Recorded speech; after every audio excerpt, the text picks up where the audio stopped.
তোরা এখান থেকে সোজা নরকে যাবি। তোরা জানিস না কোথায় এসে রয়েছিস। না এখানে কোনো দেবতা আসে আর না কোনো মানুষ। এটা আমার রাজত্ব। হ্যাঁ, এটা আমার রাজত্ব। তারা একে একে এগিয়ে আসছে আমাদের দিকে। থরথর করে কাঁপতে লাগলাম আমরা। তাদের ভয়ানক গর্জনে জ্ঞান হারিয়ে যাবার উপক্রম। আমরা সাথে সাথে দৌড় দিতে যাব, ঠিক সেই সময় পেছন থেকে আরো কয়েকশো কঙ্কাল গোভাগাড়ের বুক চিরে উঠতে লাগলো। আমি বাঁদিকে তাকিয়ে দেখলাম একটা রাস্তা আছে, কিন্তু সামনেই একটা লম্বা মতো ডোবা। কিন্তু সেই ডোবা যদি আমরা পার করতে পারি, আমরা একেবারেই সেই রাস্তায় গিয়ে উঠব।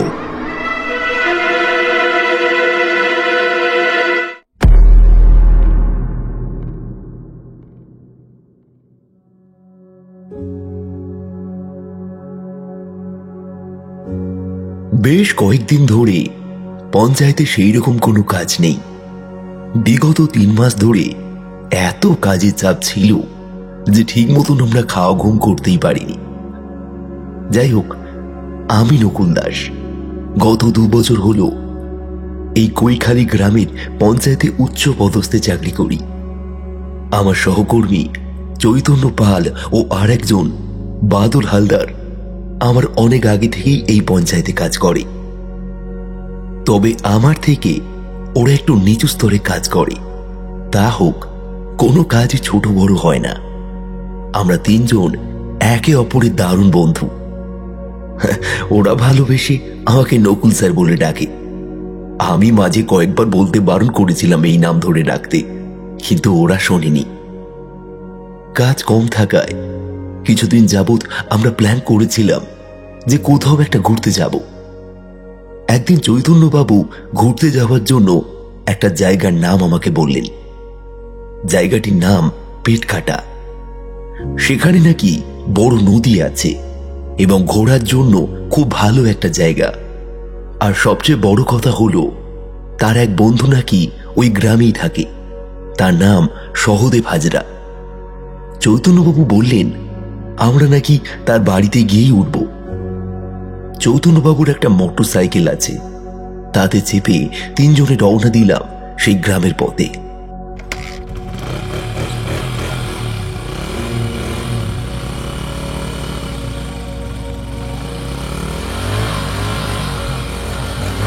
যেতে নাকি 3 ঘন্টা মতো সময় লাগবে। একবার আমি গাড়ি চালাই, আবার আমার কষ্ট হলে চৈতন্যবাবু চালায়। আমরা বেরিয়েছিলাম বিকেলের দিকে। যেতে যেতে সন্ধ্যা হয়ে যাবে এটা জানতাম। তার উপর ভাদ্র মাস, বৃষ্টি কখন আসবে আর কখন যাবে কেউ জানে না। তার উপর এইদিকে রাস্তাঘাটের অবস্থা আরো খারাপ। জনবসতি কৈখালী গ্রামের তুলনায় অনেক কম। চারিপাশে একটু শব্দ নেই, কোথাও মানুষজন বা নেড়ি কুকুর কারোর কোনো পাত্তা নেই। এমনকি গাছের পাতা অব্দিও নড়ছে না। শুধু চারিদিকে আলগা অভিশাপের মতো লেগে আছে কুটো আষ্টে একটা গন্ধ।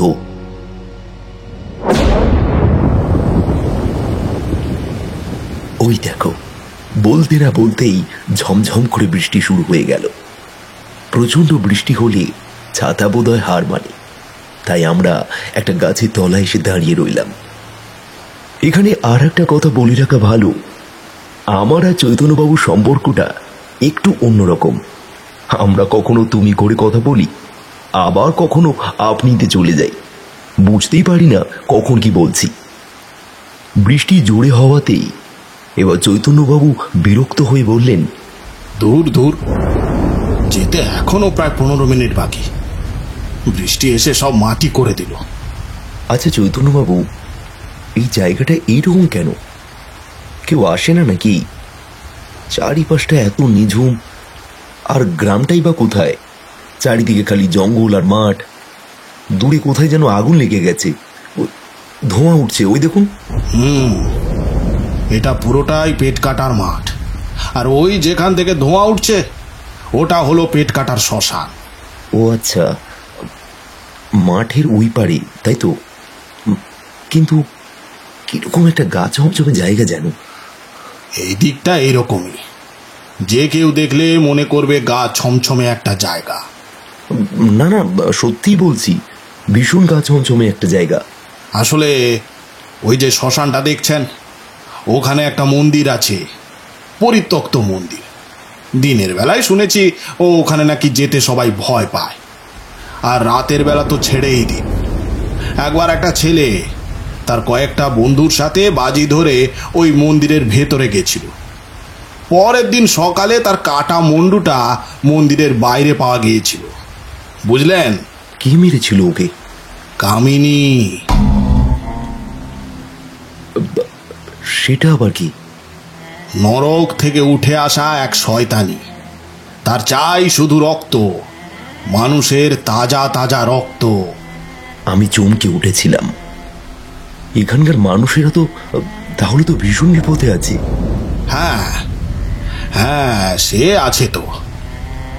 সবাই ভয়ে ভয়ে জীবন কাটায়। শ্মশানটা খুব সাংঘাতিক স্যার। তুমি এইরকম একটা ভয়ঙ্কর জায়গায় আমাকে ঘুরতে নিয়ে এসেছো কেন? কি মুশকিল? এতক্ষণ চৈতন্যবাবু বেশ গম্ভীরভাবে কথাগুলো বলছিলেন। এবার হঠাৎ তার মুখের চিহ্ন পরিবর্তন হলো। মুচকি হেসে বলল, আরে স্যার, আমি কি ওই শ্মশানে আপনাকে নিয়ে যাব নাকি? আপনি জিজ্ঞাসা করলেন, তাই আমি জায়গাটার কথা বললাম। ভয় পাবেন না স্যার, ভয় পাবেন না। আসুন আসুন, বৃষ্টি থেমে গেছে, এবারে যাওয়া যাক। এই বাদল, তুই এবার গাড়ি চালা। আরে গেল গেল গেল সর্বনাশ হয়ে গেল।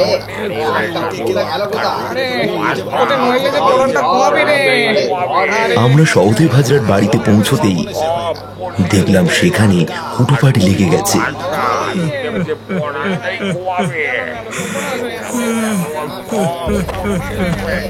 ও সহদেবদা, সহদেবদা, আরে কি হয়েছে গো? সবাই এমন ছোটাছুটি করছে আর তুমিও কাঁদছো। আর কি হয়েছে কি? তোদের বৌদি জোনাকিকে বিকেল থেকে কোথাও খুঁজে পাওয়া যাচ্ছে না, আর এখন তো প্রায় সন্ধে হয়ে গিয়েছে। কোথায় গেল কে জানে। একজন গ্রামবাসী বলল, বলি আর বেশি সময় নষ্ট করো না, অঘরী বাবাকে ডাকো, শিগগির অঘরী বাবাকে ডাকো। কি যে হচ্ছে আমি নিজেও বুঝে উঠতে পারছি না। 10 মিনিট বাদে দেখলাম রোগা মতো একটি বৃদ্ধ লোক, খড়ি মাখা শরীর, মুখে লম্বা দাড়ি, মাথায় জ্বর ধরা লম্বা চুল, পরনে লাল রঙের ছোট ধুতি, আর তার ডান হাতে রয়েছে ত্রিশূল। বেশ বুঝতে পারলাম ইনি অঘরী সাধক কিঙ্কর তান্ত্রিক। সারা গ্রামের মানুষ একত্রে হয়ে নিজেদের মধ্যে কথা বলছে তখন। সকলের মুখে চোখে ভয়ের ছাপ স্পষ্ট। এদিকে দেখলাম সহদেব হাজরাকে শান্ত করছে চৈতন্যবাবু। গ্রামের অনেক লোকের রাতের ঘুম প্রায় উড়ে গিয়েছে। অনেক খোঁজাখুঁজির পর যখন সহদেবের বউকে কেউ খুঁজে পেল না, তখন কিঙ্কর তান্ত্রিক গম্ভীরভাবে বলল, নিশ্চয়ই তোর বউ পেট কাটা শ্মশানের দিকে গিয়েছে।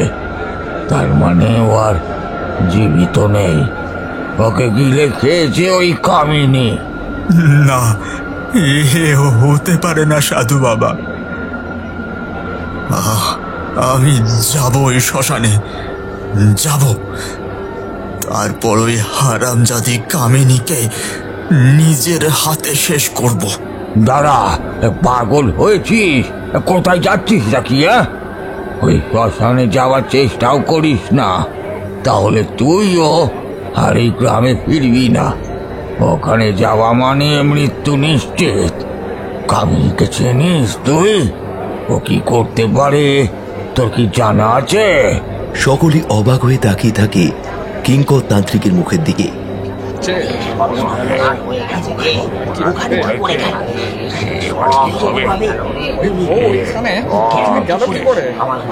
চল, বিশ্বাস না হলে তোর বউয়ের চিৎকার শুনবি। চল, তবে সাবধান, ওইখানে যাওয়ার চেষ্টাও কিন্তু তুই করবি না সহদেব, এই বলে রাখলাম। সহদেবের হাত ধরে এক প্রকার টানতে টানতে পশ্চিমের রাস্তার দিকে নিয়ে গেল কিঙ্কর তান্ত্রিক। আমরাও সকলে তার পিছন পিছন গেলাম। মিনিট 5 হাঁটার পর গ্রাম পেরিয়ে সোজা চলে এলাম একটা ঝিলের ধারে। ঝিলটা বেশ বড়। ঝিলের পাশ দিয়ে সরু মতো একটা রাস্তা চলে গেছে।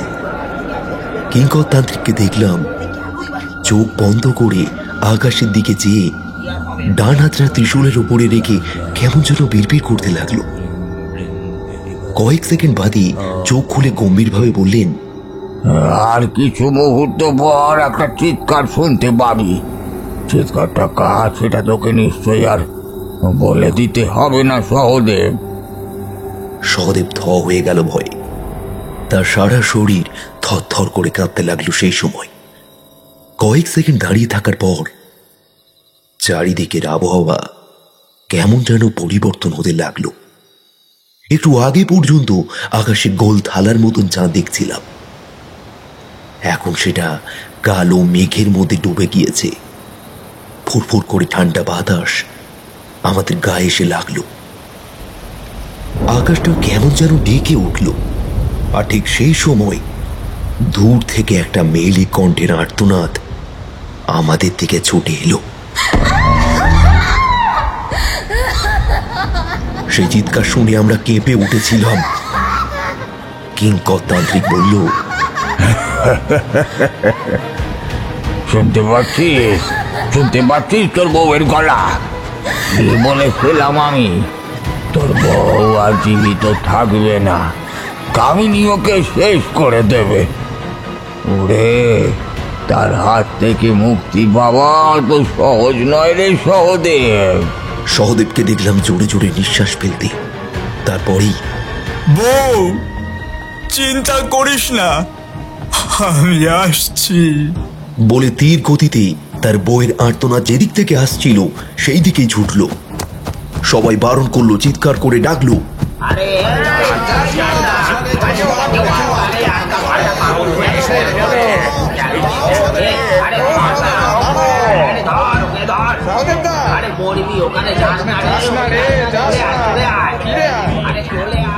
কিন্তু সে কোনো কথা শুনল না।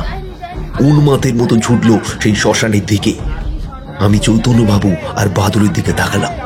তারাও অবাক হয়ে গিয়েছে ব্যাপারটা দেখে। কয়েক মিনিট চিৎকার চেঁচামেচি হলো। সহদেবের নাম ধরে সবাই ডাকলো, কিন্তু সহদেব অন্ধকারের মধ্যে কোথায় যেন মিলিয়ে গেল। আমরা সবাই চুপ করে দাঁড়িয়ে রইলাম। ঠিক কিছুক্ষণ পরেই হঠাৎ শোনা গেল সহদেবের মারণ চিৎকার। কিছু লোক তো সে চিৎকার শুনে বাড়ির দিকে ছুটল। সহদেবের চিৎকার শুনে আমার বুকের রক্ত জল হয়ে গেল। মনে হচ্ছিল ছুটে পালিয়ে যাই।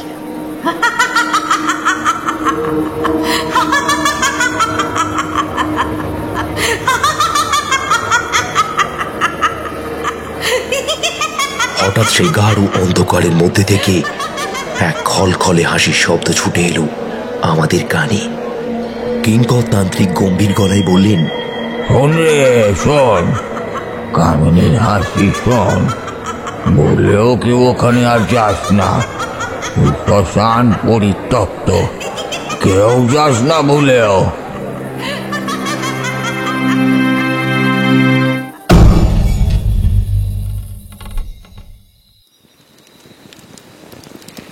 রাত তখন প্রায় 9টা। পেটকাটার গ্রামের সমস্ত মানুষেরা চিন্তায় উদ্বিগ্ন হয়ে পড়েছে। দুটো দুটো জীবন্ত মানুষ কিভাবে না নিজেদের প্রাণটা হারালো। রামভূষণ দে এই গ্রামেরই মোড়ল। তিনি বুকের কাছে হাত জোর করে কিঙ্কর তান্ত্রিককে বললেন, আপনি অঘরী মানুষ, এর পথ নিশ্চয়ই কিছু জানা আছে আপনার। একে শেষ করার কোনো উপায় নেই? অসম্ভব, একে শেষ করা যাবে না। তাহলে এইভাবে তো আমরা এক এক করে সব শেষ হয়ে যাব গুরুদেব। ওই কামিনী এক এক করে সবাইকে শেষ করে দেবে। আমাদের কপালে এটাই লেখা আছে রামভূষণ, ওর হাত থেকে মুক্তি নেই।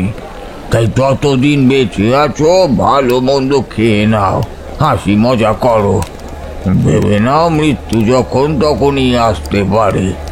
গ্রামের এক মহিলা বেশ ভয়ভীত হয়ে বলল, কোনো না কোনো উপায় তো আছে গুরুদেব, দেখুন না কোনোভাবে কামিনীকে শান্ত করা যায় কি না। পূর্ণিমা, আমি জানি তুমি খুব সাহসী, তবে তাকে শান্ত করতে গেলে আমাদের ওই শ্মশানের মন্দিরে প্রবেশ করতে হবে। পারবে তুমি ওই মন্দিরে প্রবেশ করতে? মহিলাটি কিরকম ভয়ে কুঁকড়ে গেল। কিঙ্কর তান্ত্রিক হাসতে হাসতে বলল, কারোর সাহস নেই রামভূষণ, তাই এর কোনো পথও নেই। আমরা সবাই মরব, সবাই।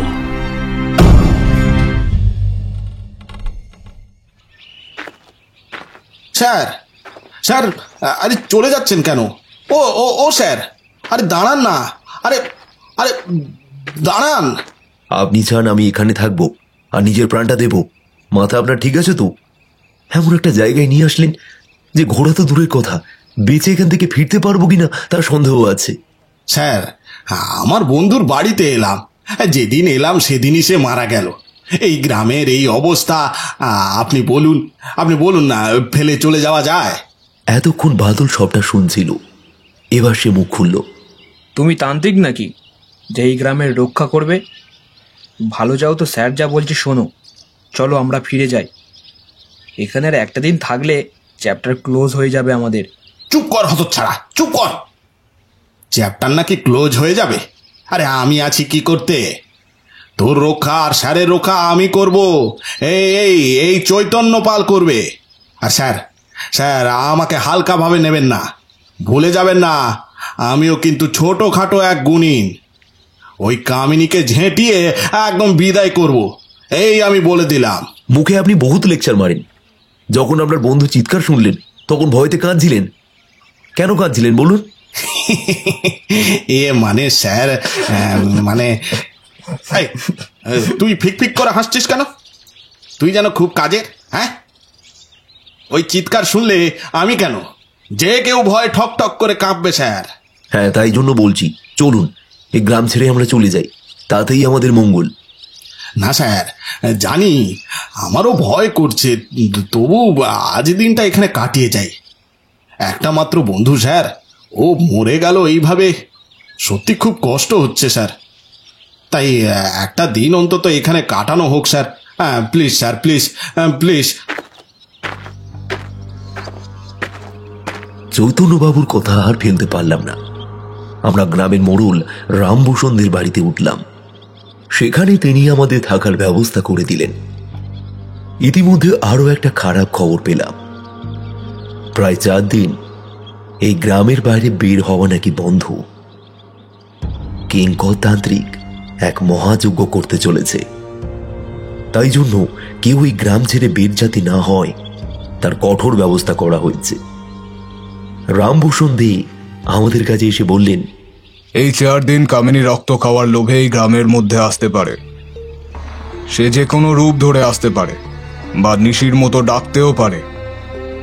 গুরুদেব বলেছে সন্ধ্যার পর কেউ যেন বাড়ির বাইরে না থাকে। আর এই 4 দিন গ্রামের ভিতরে কোনো রক্তপাত করা যাবে না। গ্রামের সকল মানুষ এই 4 দিন শুধু নিরামিষ খাবে, তারা কেউ আমিষ জাতীয় কোনো খাবার খেতে পারবে না। তোমাদেরকেও বলছি খুব সাবধানে থাকবে কিন্তু।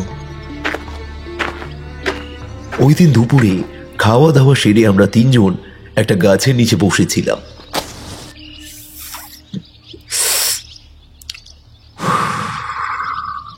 পকেট থেকে সিগারেট বার করে আগুন জ্বালিয়ে তাতে টান দিলাম বেশ কয়েকবার। পুরো ঘোড়াটাই মাটি হলো আমাদের। এমন একটা জায়গায় এসে ফেঁসে গেলাম যে কি বলবো। চৈতন্যবাবুকে দেখলাম দিব্যি দাঁড়িয়ে দাঁড়িয়ে সিগারেটের ফুঁক মেরেই যাচ্ছে। চৈতন্যবাবু, এরা কি প্ল্যান করছে? আর 4 দিন ধরে এখানে বন্দি থাকতে হবেই বা কেন? হ্যাঁ, আরে হোমযজ্ঞ করবে স্যার, যাতে তারা কামিনীর আত্মাকে শান্ত করতে পারে। যত সব বাজে বাজে ফন্দি। তাহলে তুমি বলো কি করলে কামিনীর আত্মা শান্তি পাবে? আমি কেন বলবো? ওরা কি জানতে চেয়েছে নাকি আমার কাছে? সব বড় বড় গুণিন হোম যজ্ঞ করছে। আরে দম থাকলে ওখানে যা না, দেখি ওখানে যা না। তা কেউ পারবে না। 4 দিন ধরে নিরামিষ খেতে হবে। তোমার সমস্যাটা কিসে? হোমযজ্ঞ না নিরামিষ খায়? হাসিস না বাদল, হাসিস না। তোর তো কোনো যোগ্যতাই নেই, আমার উপর আবার কথা বলিস। হ্যাঁ, এই এই তুই ভূতের ব্যাপারে কি জানিস রে? নিরামিষ খেলে ভূত আসবে না? আমায় যদি কেউ আদেশ দেয় না, আমি ওই শ্মশানে যাব, তারপর দেখবো কি হয় আমার। তাহলে তুমি কিন্তু একা যাবে, আমি বা স্যার কেউ যাব না, বলে দিলাম আগে থেকে। পরে আবার বলো না যেন। হ্যাঁ হ্যাঁ হ্যাঁ, তা আবার কি, হালকা নিচ্ছিস নাকি? হ্যাঁ, তবে আমি একা গেলে একটু সমস্যা আছে। ও তো খুব সাংঘাতিক মেয়ে মানুষ, যদি পেছন দিক থেকে অ্যাটাক করে। আচ্ছা ছাড়ো, আমরা তো কেউ ওখানে যাচ্ছি না। রামভূষণ বাবু যেমন বলেছেন তেমনটাই আমাদের শোনা উচিত। এসো এবার। সেদিন মাঝরাতে তুমুল বেগে বৃষ্টি নামলো, তার সাথে ঘন ঘন বাজ পড়তে লাগলো।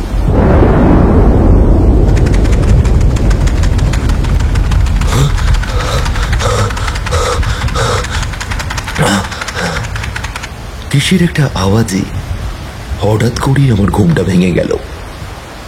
চোখ খুলতেই দেখলাম বাইরের জানলাটা খোলা। বিছানা ছেড়ে উঠে সেটা সবে বন্ধ করতে যাব এমন সময় আমার চোখ পড়ল বাইরের উঠোনের দিকে। কোনো এক মহিলা দাঁড়িয়ে আছে ওখানে এবং বারবার এদিক ওদিক হেঁটে চলে বেড়াচ্ছে। এই তুমুল ঝড় বৃষ্টির মধ্যে ওই মেয়েটা কে যে এখন এই মাঝরাতে দাঁড়িয়ে আছে?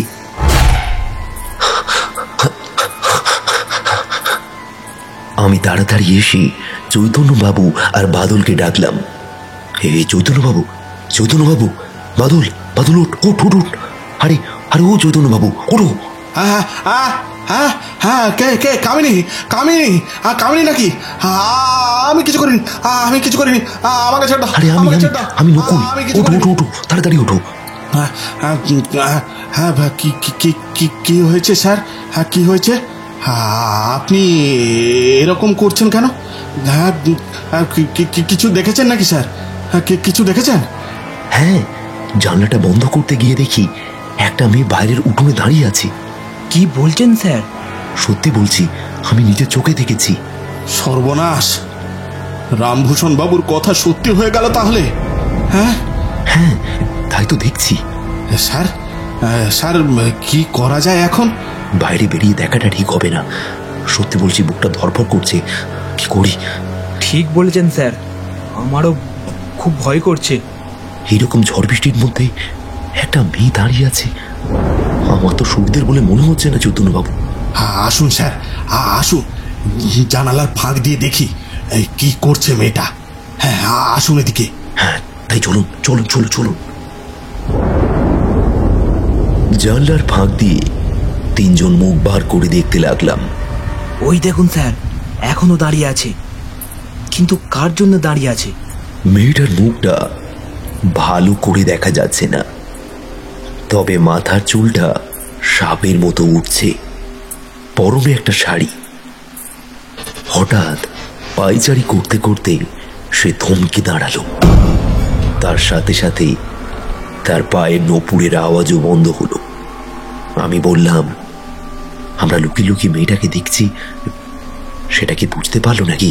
হ্যাঁ, আড়াল থেকে দেখলাম মেয়েটা আস্তে আস্তে দরজা দিয়ে বাইরে বেরিয়ে গেল।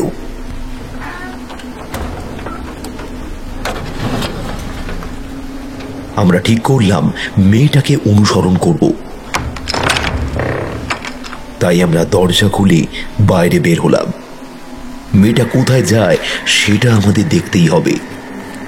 বৃষ্টির বেগ ক্রমাগত বেড়েই চলেছে। মেয়েটা কখনো ডান দিকের রাস্তার দিকে যায়, আবার কখনো বাম দিকের রাস্তার দিকে যায়। এক সময় তার পিছু নিতে নিতে হঠাৎ করে সে যেন কোথায় মিলিয়ে গেল। তাকে আর কোথাও দেখতে পেলাম না। বুকটা ঢিপ ঢিপ করতে লাগলো আমার। নপুরের শব্দ আর পাওয়া যাচ্ছে না কেন? স্যার গেল কোথায়? তাই তো ভাবছি, গেল কোথায়? স্যার, আমার মনে হচ্ছে ও কোনো মানুষ নয়, ও হলো ভূত। তাই চলুন পালিয়ে যাই। না না না না, পালাবো না। আমি আছি তো, এই ভয় পাস না। কেন রে বাদল, তোর কি এই দাদার প্রতি কোনো বিশ্বাস নেই? স্যার স্যার আমি বলছি, ও ও এই ডান দিকের রাস্তা দিয়ে গেছে। তুমি ঠিক বলছো? হ্যাঁ স্যার, হ্যাঁ স্যার, আমার গবেষণা সেটাই বলছে। আমি ছোটখাটো গুণিন তো, তাই ও কোথায় যেতে পারে আমার সব আগে থেকেই জানা আছে স্যার। হঠাৎ পেছনে একটা খড়খড় আওয়াজ হতেই আমরা চমকে পিছনের দিকে তাকালাম, কিন্তু না, কেউ তো নেই। তোরা আমাকেই খুঁজছিস, তাই না?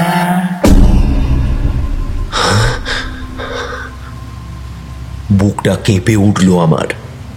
তিনজনে পিছনে ফিরে তাকিয়ে দেখি অন্ধকারের মতো কোনো এক ছায়া আমাদের থেকে কিছুটা দূরে দাঁড়িয়ে আছে। তার শরীর দেখা যাচ্ছে না, তবে তার কণ্ঠ ভীষণ ভয়ঙ্কর। প্রবল ভয়ে ঠক ঠক করে কাঁপতে লাগলাম আমরা। দেখবি? আমাকে তোরা সহ্য করতে পারবি তো? রক্তপাত করে মরে যাবি না তো? হ্যাঁ, তোরা মরলেই তো আমি তোদের রক্ত ভোগ করতে পারবো।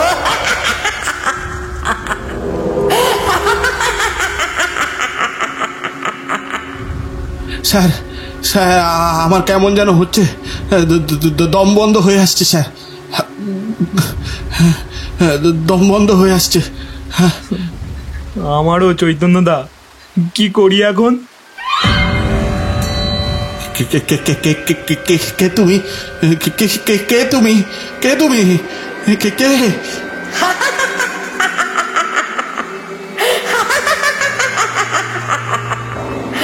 আমি কামিনী। হ্যাঁ, আমি কামিনী। তোদের তিনজনকে আমি ভোগ করতে চাই। রক্ত চাই, রক্ত, রক্ত চাই আমার, রক্ত।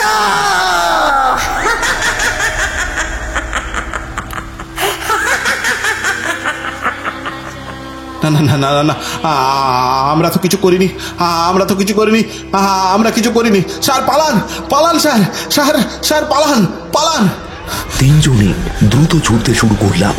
পিছন ফিরে দেখলাম কামিনীর কালো ছায়া একভাবে দাঁড়িয়ে আছে সেখানে। খানিকক্ষণ দৌড়ানোর পর হাঁপাতে হাঁপাতে একটা পোস্টারের গায়ে হেলান দিয়ে দাঁড়িয়েছি।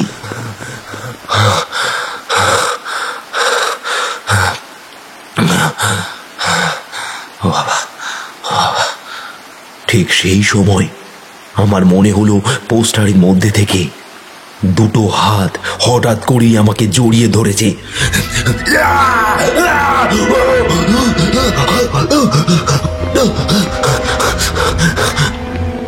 সেই ভয় চিৎকার করে আবারও দৌড় দিলাম। যেই দিকে ছুটে যায় সেই অন্ধকারের ছায়াটা বারবার আমি দেখতে পাই। স্যার স্যার আর কত ছুটবো, আর কত ছুটবো স্যার? যেদিকে যাচ্ছি ও সেখানে ওই ছায়াটা, ওই ছায়াটাকে দেখতে পাচ্ছি স্যার। আর কত দূর ছুটবো স্যার? আমরা আর বেঁচে ফিরতে পারবো না মনে হয়। চুপ কর, তুই চুপ কর, শনি দিস না ভাই, একদম শনি দিস না। আমি আছি তো, আমি আছি।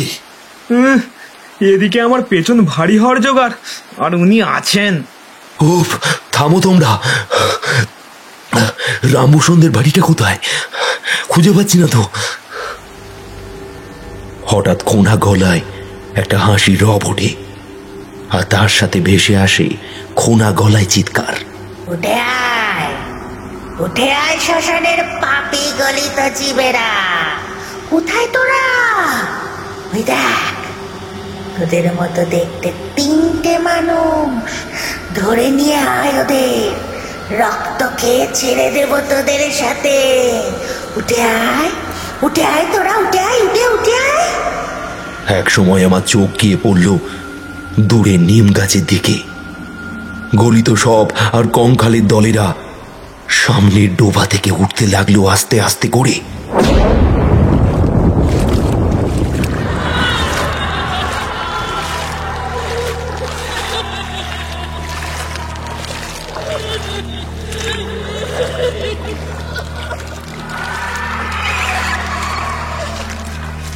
এবং খল খল করে হাসতে হাসতে তালি দিতে দিতে আমাদের দিকে এগিয়ে আসতে লাগলো।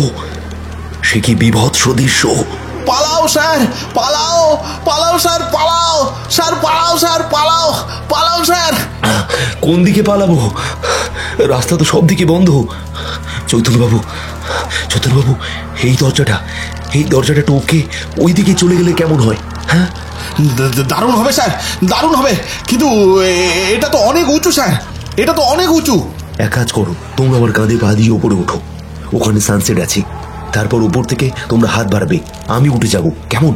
চলো চলো চলো, তাড়াতাড়ি চলো। আমি মাথা নিচু করতেই আমার কাঁধের ওপর পা দিয়ে চৈতন্যবাবু দরজার উপরে উঠে গেল। তার কারণ দরজার উপরে একটা সানসেট মতো ছিল। দ্রুত এগিয়ে আসছে কঙ্কালের দলেরা। চৈতন্যবাবু উঠে গেল এবং তারপরেই বাদল উঠল। সবশেষে আমি যখন উঠতে যাব তখন তারা আমার অনেক কাছে চলে এসেছে। চৈতন্যবাবু আর বাদল হাত বাড়িয়েছিল আমাকে টেনে তুলবে বলে। আমি হাতও বাড়িয়েছি, কিন্তু তার আগেই ওরা আমার পাটা চেপে ধরল।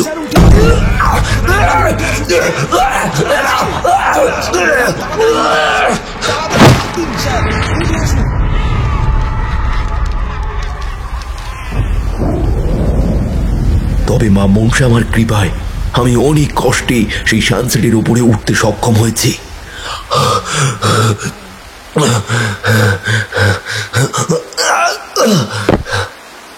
সানসেট থেকে লাফিয়ে একটা গলি রাস্তার মধ্যে ঢুকলাম। মিনিট 5 দৌড়ানোর পর বুঝতে পারলাম আমরা ঘুরে ফিরে সেই এক জায়গায় চলে এসেছি। চৈতন্যদা, কি হচ্ছে? আমরা এতটা ছোটার পরও সেই এক জায়গায় এলাম কিভাবে?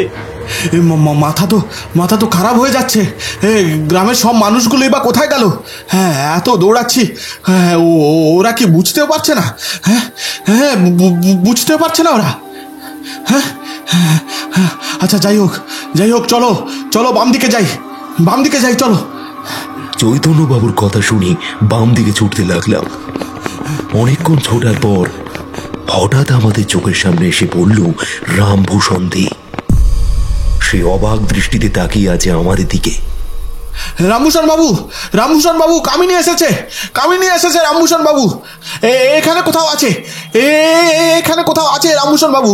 ও আমাদের শেষ করে দিতে চায়। আমাদের বাঁচান রামভূষণ বাবু, আমাদের বাঁচান। আমার সাথে এসো।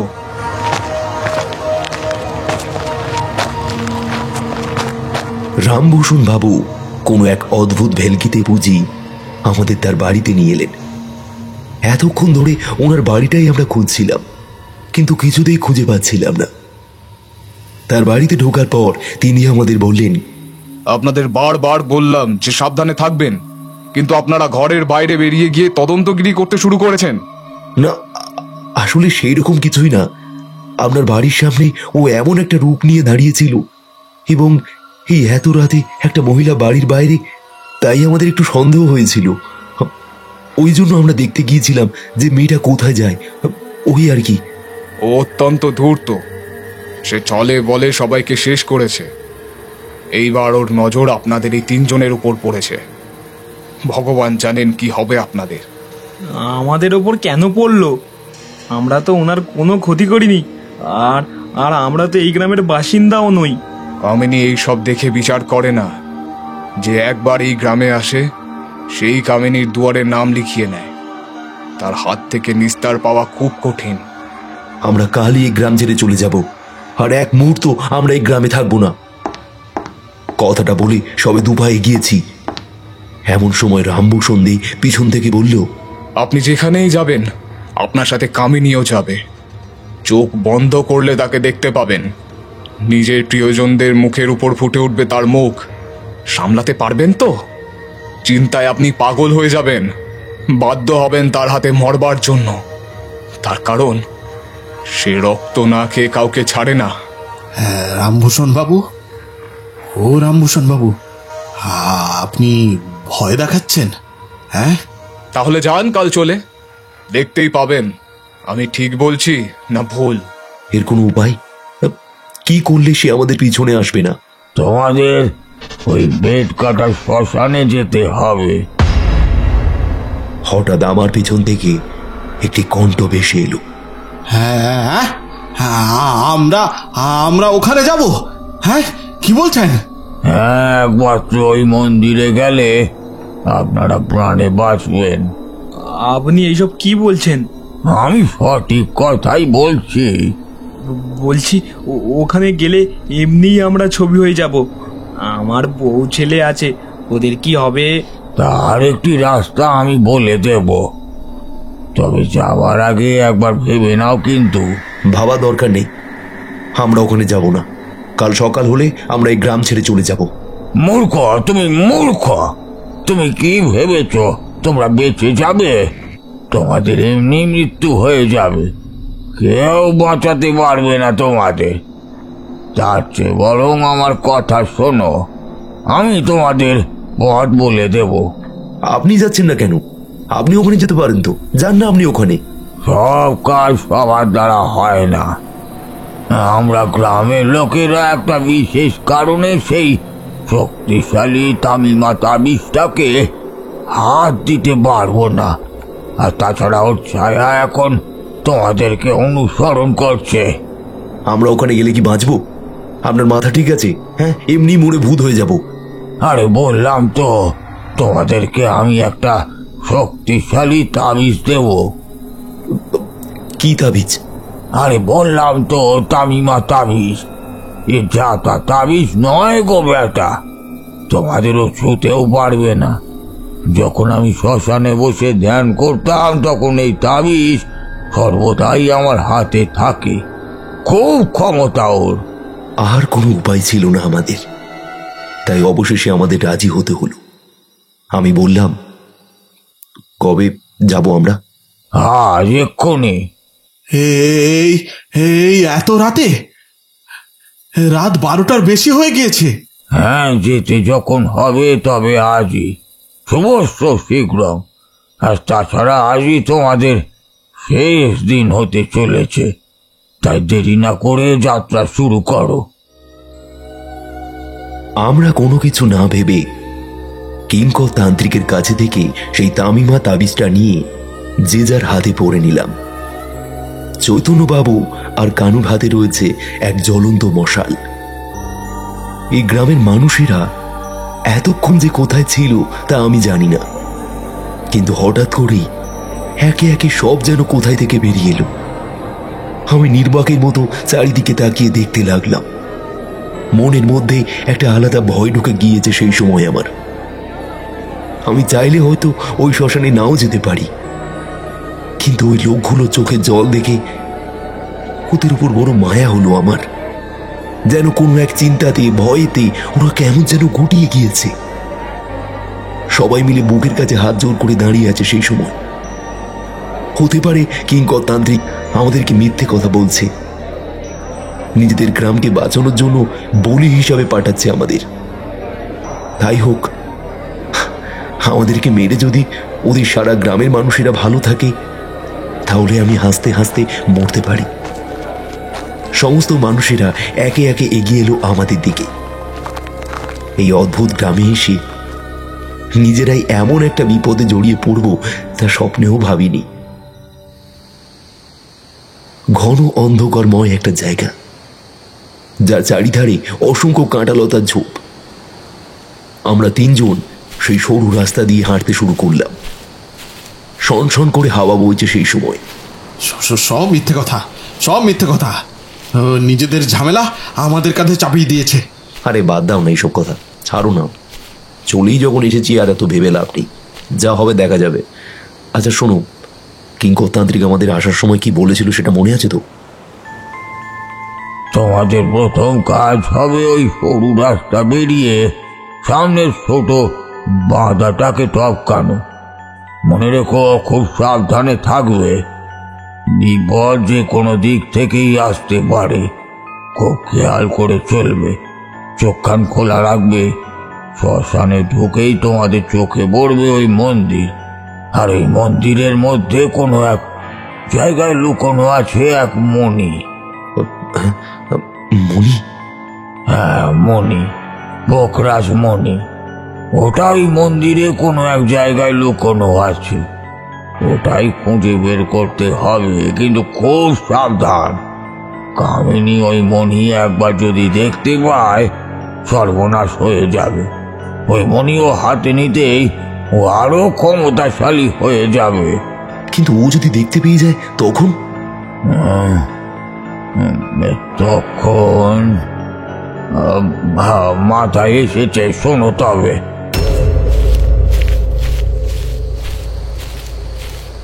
হ্যাঁ স্যার, হ্যাঁ স্যার, মনে আছে, মনে আছে স্যার।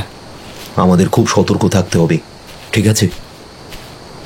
অনেকটা পথ চলে আসার পর হঠাৎ মনে হলো আমাদের পেছন থেকে কে যেন ডাকছে। কণ্ঠটা যে কার তা বুঝে উঠতে পারছি না, তবে এইভাবে কে আমাদের ডাকছে? স্যার স্যার স্যার, কেউ কেউ আমাদের পেছন থেকে ডাকছে স্যার, কেউ আমাদের পেছন থেকে ডাকছে। কান দিও না, চলো চলো চৈতন্যদা চলো। বিরাট ভয় করছে স্যার, বিরাট ভয় করছে। আমি হাঁটতে পারছি না, আমার পা ঠক ঠক করে কাঁপছে স্যার, আমার পাটা ঠক ঠক করে কাঁপছে স্যার। বাজে না, আমাকে চলুন না চৈতন্যবাবু, এত ভয় পাচ্ছেন কেন? এই তাবিজটা কি করতে আছে? হ্যাঁ, এটা কি জন্য দিয়েছে উনি? কিছু হবে না আমাদের, চলুন। হবে না বলছেন? হ্যাঁ হ্যাঁ, তাহলে যাই। ও বাবা, ওটা কি, ওটা কি? হঠাৎ আমাদের সামনে ও কে দাঁড়িয়ে আছে? অন্ধকারের মধ্যে বুক ধকপক করতে লাগলো আমাদের। গাছে পাতা এত নড়ছে কেন? এত চেঁচামেচি, চিৎকার, কান্না কোথায় থেকে আসছে? সামনে যে আর এক মুহূর্ত এগোতে পারছি না আমরা, তার কারণ আমাদের সামনে তখন দাঁড়িয়ে আছে কয়েকশো কঙ্কাল। তারা একে একে এগিয়ে আসছে আমাদের দিকে। থরথর করে কাঁপতে লাগলাম আমরা। তাদের ভয়ানক গর্জনে জ্ঞান হারিয়ে যাবার উপক্রম। আমরা সাথে সাথে দৌড় দিতে যাব, ঠিক সেই সময় পেছন থেকে আরো কয়েকশো কঙ্কাল গোভাগাড়ের বুক চিরে উঠতে লাগলো। আমি বাঁদিকে তাকিয়ে দেখলাম একটা রাস্তা আছে, কিন্তু সামনেই একটা লম্বা মতো ডোবা। কিন্তু সেই ডোবা যদি আমরা পার করতে পারি, আমরা একেবারেই সেই রাস্তায় গিয়ে উঠব।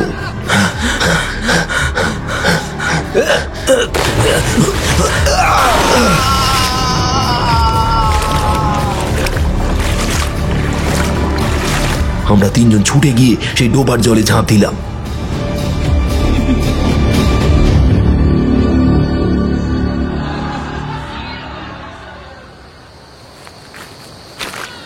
সাঁতার কেটে আমরা উঠলাম ডোবার ওই পারে। পিছন ফিরে দেখলাম ওরা একসাথে এগিয়ে আসছে আমাদের দিকে। বুকে সাহস নিয়ে দ্রুত ছুটে চললাম সামনের দিকে।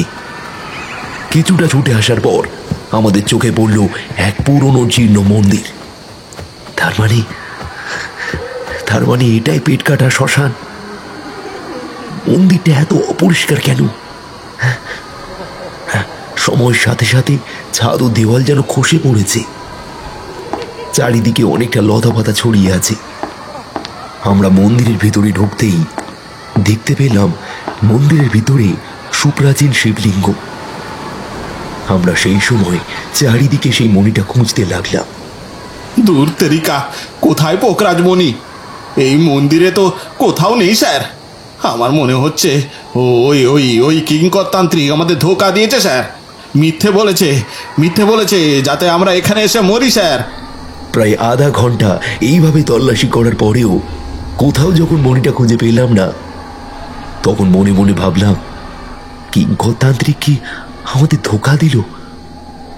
পরক্ষণেই আবার ভাবলাম, ধোকা যদি দেবে তাহলে আসার সময় এইটা আমাদের হাতে দিলই বা কেন? আমাদের আরো ভালো করে খুঁজতে হবে। না চৈতন্যবাবু, আমার মনে হচ্ছে উনি আমাদের সত্যি বলেছেন। আমার মন বলছে মণিটা এখানে আছে, কিন্তু আমাদের চোখে পড়ছে না। একটু ভালো করে খুঁজলে আমরা ঠিক হয়তো পেতে পারি। চলুন ভালো করে খোঁজা যাক। এমন সময় বাইরে থেকে কামিনীর কণ্ঠ শুনতে পেলাম। সে চিৎকার করে বলছে, আজ তোরা এখান থেকে সোজা নরকে যাবি। তোরা জানিস না কোথায় এসে রয়েছিস। না এখানে কোনো দেবতা আসে আর না কোনো মানুষ। এটা আমার রাজত্ব। হ্যাঁ, এটা আমার রাজত্ব। ও ও যা পারে বলুক স্যার, ও যা পারে বলুক। আমরা মন দিয়ে মণিটাকে খোঁজার চেষ্টা করি স্যার। হ্যাঁ হ্যাঁ, আমরা মন দিয়ে মণিটাকে খোঁজার চেষ্টা করি। হ্যাঁ বাদল, বাদল, হ্যাঁ বাদল, আরে শিবলিঙ্গের ওখানে গিয়ে কি করছিস? আরে এদিকে মরে যাচ্ছি আমরা, ও গিয়ে 64 বার প্রণাম করছে। আরে আরে এদিকে আয়, আয় এদিকে। চৈতন্যদা, এইখানে একটা লোহার চৌকোর পাত রয়েছে। কই কই কই দেখি। হ্যাঁ হ্যাঁ হ্যাঁ হ্যাঁ, তাই তো, তাই তো স্যার, এই দেখো। সত্যি লোহার ভারী পাত দেখতে পেলাম। মনে একটু সন্দেহ জাগলো, এর ভিতরে পোকরাজ মণিটা নেই তো? হে ভোলানাথ, হে মহাপ্রভু, হে ভোলানাথ, হে সবই তোমার দয়া, তুমি না দেখিয়ে দিলে। চৈতন্যদা, আমি দেখিয়ে দিলাম তো। হ্যাঁ হ্যাঁ হ্যাঁ হ্যাঁ, ঠিক আছে ঠিক আছে ঠিক আছে। স্যার স্যার আসুন, এটা সরানোর চেষ্টা করি স্যার। তিনজন মিলে সেটাকে সরাতেই দেখলাম তার ভিতরে একটা বাক্স। সেটা ওপরে তুলে আনতেই বাইরে থেকে গর্জনা চিৎকার আরো তীব্র হলো। আমার ষষ্ঠ ইন্দ্রিয় জানান দিল নিশ্চয়ই এর মধ্যে মণিটা আছে। বাক্সটা খুললাম এবং খোলা মাত্রই আমাদের চোখ দাঁড়িয়ে গেল। কি জিনিস যে দর্শন করলাম তা কল্পনাও করতে পারছি না। মণিটা অদ্ভুত দেখতে, আর 5টা মণির থেকে সম্পূর্ণ আলাদা। মণিটা হাতে করে নিলাম এবং নেওয়া মাত্রই অন্ধকার অপরিষ্কার মন্দিরটা কিরকম এক নিমেষে পরিবর্তন হয়ে গেল। চারিদিকে মণির আলোতেই চকচক করতে লাগলো। ততক্ষণে বাইরে চিৎকার নীরব হয়েছে। আমরা মন্দিরের বাইরে বেরোতেই দেখলাম চারিদিকে জমে থাকা অভিশাপের পর্বত যেন আস্তে আস্তে আকাশের দিকে উড়ে যাচ্ছে। যে জঙ্গল, যে মাঠ এত ভয়ঙ্কর লাগছিল, সেটা এখন ভালো লাগার পাত্র হয়ে দাঁড়িয়েছে। হ্যাঁ হ্যাঁ, আমরা পেরেছি স্যার, আমরা পেরেছি। হ্যাঁ আমরা পেরেছি স্যার, আমরা। হ্যাঁ, আর আমাদের কিচ্ছু হবে না, আর আমাদের কিচ্ছু হবে না স্যার। হ্যাঁ হ্যাঁ।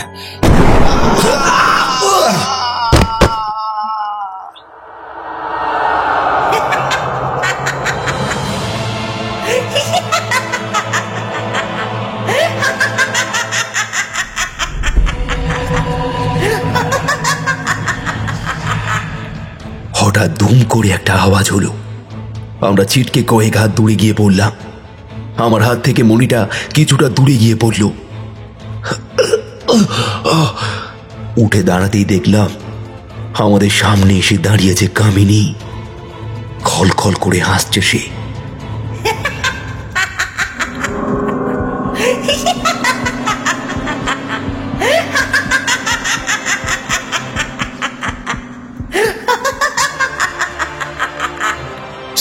স্যার স্যার, তাড়াতাড়ি পালিয়ে যাই, চলুন চলুন স্যার, পালিয়ে যাই।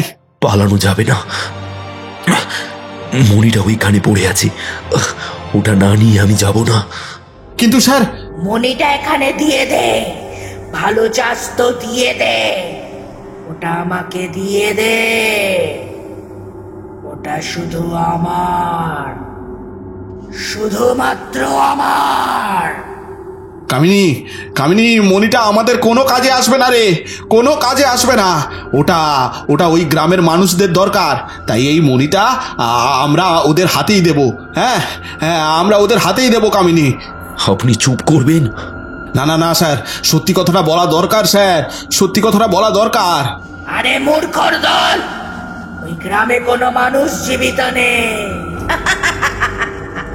কোনো মানুষ জীবিত নেই, সবাই শেষ হয়ে গেছে অনেক আগে।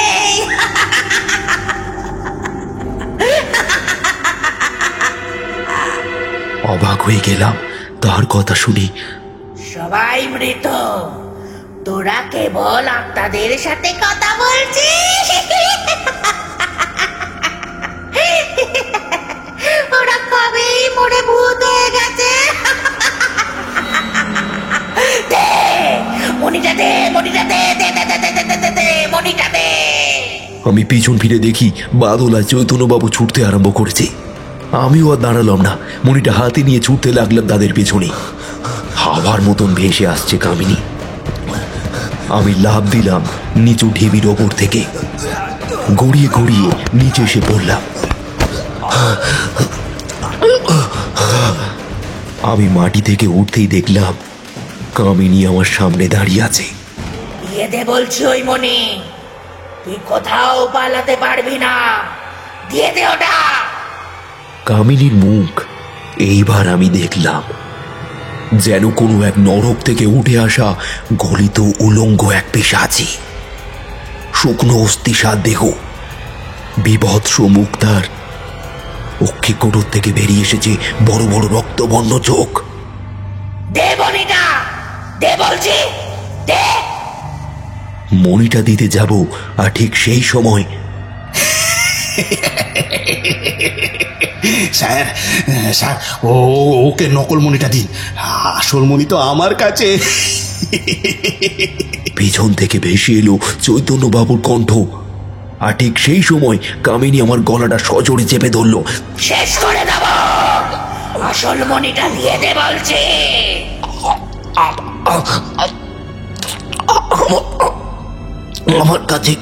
আমার কাছে আসল মনিটা নেই, আসল মনি ওদের কাছে। কামিনী আমার গলা ছেড়ে দিল।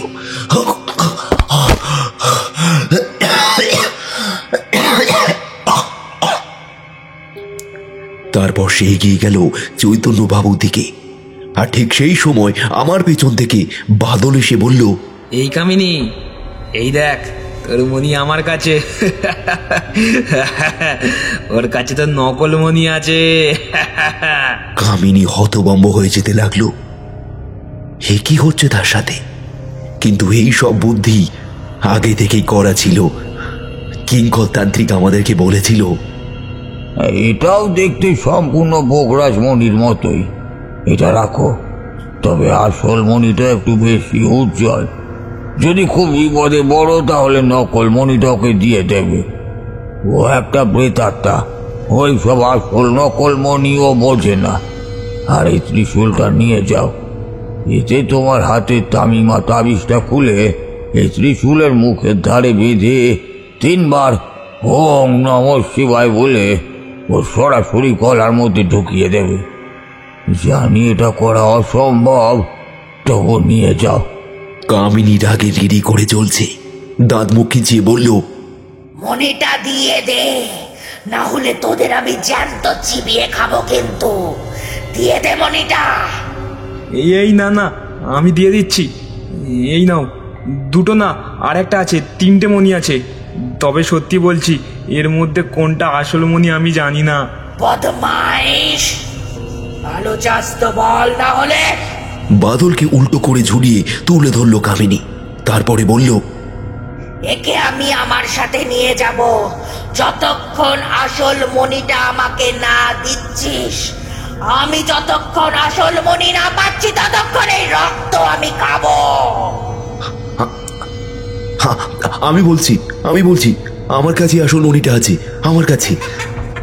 তারপরে পিছন দিকে যেই তাকিয়েছে, অমনি আমি সেই ত্রিশূল নিয়ে লাফিয়ে কামিনীর গলার মধ্যে ঢুকিয়ে দিলাম।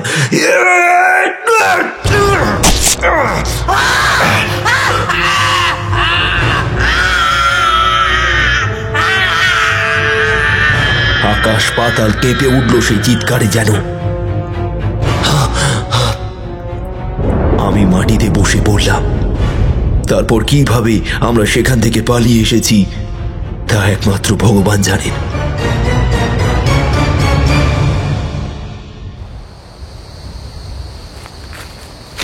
যখন সেই গ্রামে পৌঁছালাম, তখন একটা মানুষকেও আমি দেখতে পেলাম না।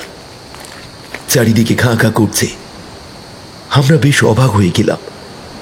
রামভূষণ বাবুর বাড়ির সামনে এসে দেখলাম সে বাড়িটা ভুতুরে বাড়িতে পরিণত হয়েছে, যেন বেশ কয়েক বছর এই বাড়িতে কেউ পাই রাখেনি। চৈতন্যবাবুকে জিজ্ঞাসা করলাম, এসব কি হচ্ছে চৈতন্যবাবু? গ্রামের সবাই নিমেষে উড়ে গেল কিভাবে? তাহলে কি কামিনী সত্যি কথা বলেছিল? এই গ্রামের লোক সবাই মারা গিয়েছে? হ্যাঁ, আমরা কি তাহলে শুধু আত্মাদের সাথে? সবাই মারা যায়নি স্যার, সবাই মারা যায়নি। মানে? হ্যাঁ হ্যাঁ, আমার সাথে আসুন বলছি। এই বলেই সে আমাদের নদীর ধারে নিয়ে গেল। সেখানে একটা কুঁড়ে ঘর ছিল, সামনে ধুনি জ্বলছে। কুঁড়ে ঘরের সামনে গিয়ে চৈতন্যবাবু ডাকলো, বাবা বাবা। আর ডাকার সাথে সাথেই যিনি বেরিয়ে আসলেন তাকে দেখে আমরা চমকে উঠলাম। কিঙ্কর অঘরী? আমিও হতবাক হয়ে গেছি। চৈতন্যবাবুর দিকে তাকিয়ে দেখলাম তার চোখের কোণে জল। সে এগিয়ে গিয়ে অঘরীর পায়ে হাত ছুঁয়ে প্রণাম করে বলল, হ্যাঁ বাবা, আমি তোমার কথা রেখেছি বাবা। এই গ্রামকে আমরা অভিশাপ মুক্ত করতে পেরেছি। হ্যাঁ হ্যাঁ, এই নাও, এই নাও আসল মণি, এই নাও। রাজমণি, আমি ভাবতেই পারছি না চৈতন্য, ভাবতে পারছি না। তুই ঠিক বলেছিস, এই গ্রামকে তো তোরাই অভিশাপ মুক্ত করলি, কিন্তু যারা চলে গেছে তাদের তো আর ফিরিয়ে আনা সম্ভব নয় রে বাপ।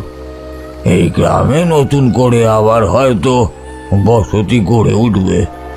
আমি এতক্ষণ হতভম্ব হয়ে ওদের কথাই শুনছিলাম, কিন্তু আর চুপ করে থাকতে পারলাম না। কিঙ্কর অঘরীকে থামিয়ে আমি বললাম, থামুন থামুন, এসব কি হচ্ছে?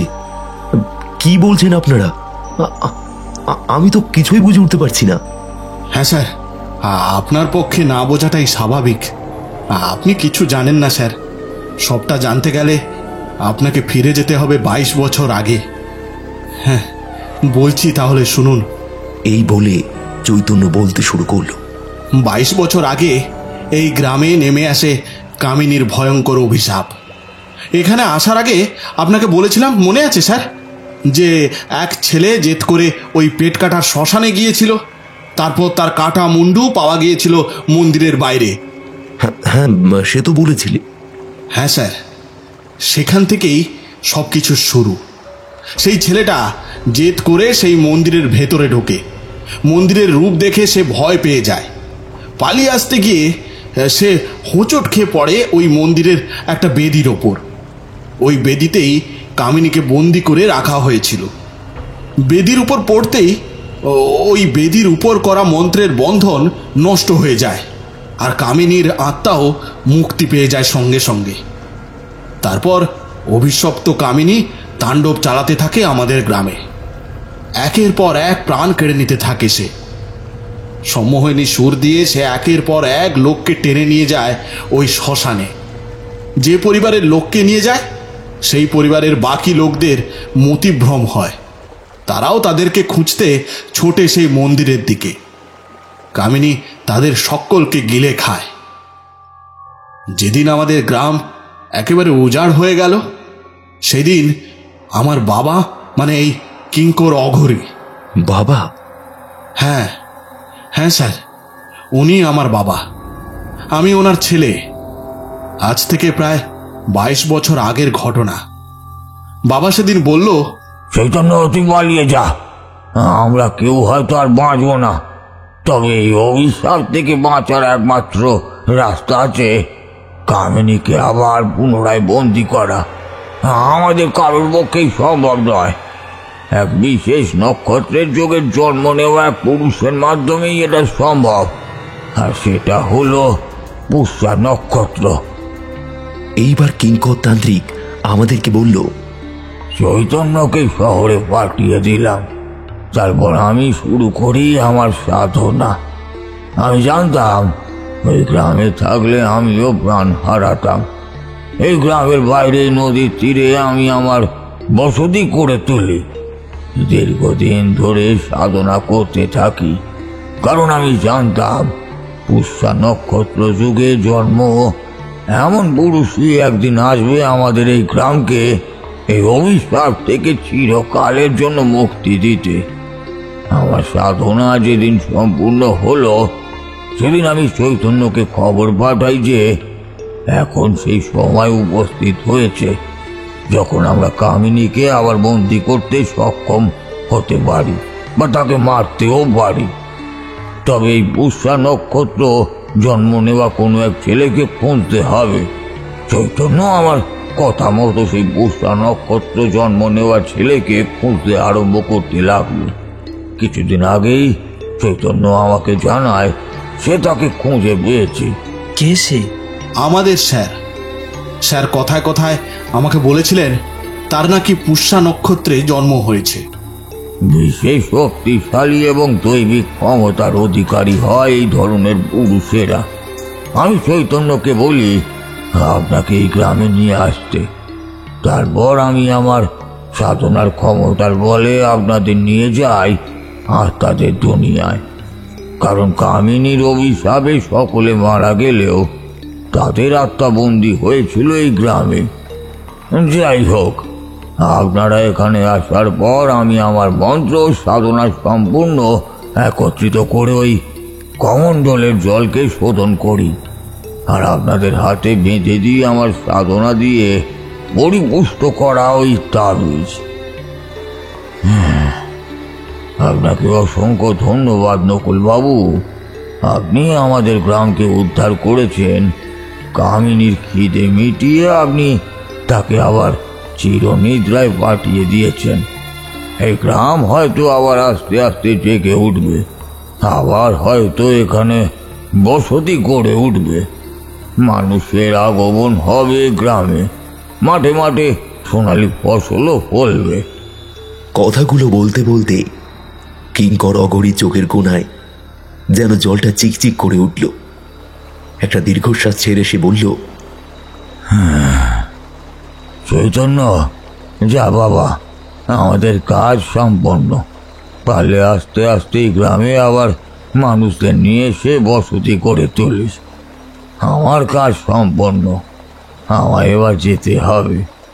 আমি মহা সমাধিতে লীন হয়ে এই পঞ্চভূতে নিজেকে বিলীন করতে চাই। এখন এই গ্রামের দায়িত্ব আমি তোর হাতেই দিয়ে গেলাম। এই বলে কিঙ্কর তান্ত্রিক নদীর ধার ধরে হাঁটতে হাঁটতে একসময় আমাদের চোখের অদৃশ্য হয়ে গেল।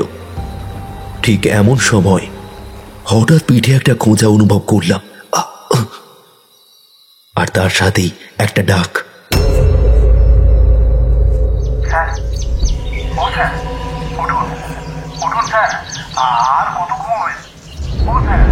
স্যার উঠুন, উঠুন স্যার, আর কত ঘুমোবেন? দেখুন বাদলও তৈরি।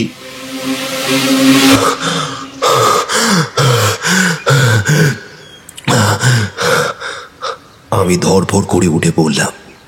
দেখলাম বাদল আর চৈতন্যবাবু আমার পাশে বসে আছে। কি হলো স্যার?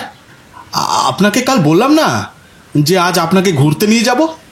আপনিও তো রাজি হলেন, এখনো পড়ে পড়ে ঘুমোচ্ছেন। তাহলে কি আমি স্বপ্ন দেখছিলাম? এরকম স্বপ্ন? বাপরে! একটু স্বাভাবিক হতেই আমি চৈতন্যবাবুকে প্রশ্ন করলাম, তা কোথায় যাচ্ছি ঘুরতে? হ্যাঁ, কেন স্যার? কালকেই তো বললাম আমরা যাচ্ছি পেট কাটার গ্রামে।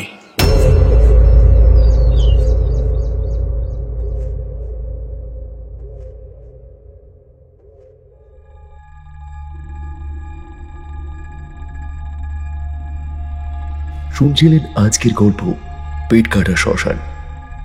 আজ গল্প পাঠে ছিল তন্ময় এবং বিভিন্ন চরিত্রে বুবাই, প্রকাশ, দেবা, সুমনা, গোড়া, সৌভিক ও পম্পা। স্ক্রিপ্টিং করেছে পূর্বা তালুকদার। আর হ্যাঁ, গল্পটি কেমন লাগলো তা কমেন্ট করে নিশ্চয়ই জানাবেন। ভালো লাগলে একটা লাইক করে দেবেন এবং আরও নতুন নতুন নানান ধরনের গল্প শুনতে চাইলে আমাদের চ্যানেলটিকে সাবস্ক্রাইব করে বেল বাটনটি অল অপশনে সেট করে নেবেন। ভালো থাকবেন, ধন্যবাদ।